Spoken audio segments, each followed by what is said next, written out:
Kasi ito, tignan mo si Gwen Garcia, ayaw bumaba. Si Wakwak, ayaw bumaba sa Cebu, di ba? Nagkaroon siya ng preventive suspension from the Ombudsman.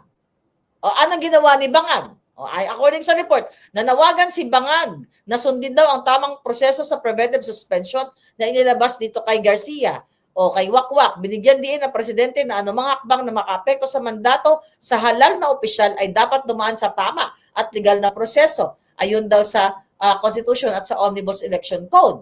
Sinunod naman ng Ombudsman yung kanilang proseso. Pero ngayon ipinagtatanggol ni Bangag. Ginigipit si Wakwak. Pero yung mga panggigipit kay Inday Sara, panggigipit kay Pangulong Duterte, no question. Actually, wala tayong dapat tanongin dyan. Dahil sila mismo ang author niyan. Si Bangag at si Lisa Tanas ang may pakana niyan. So ngayon, dahil nasuspend ang kanilang kaalyadong Wakwak, ay nagmi-mediate na naman si Bangag.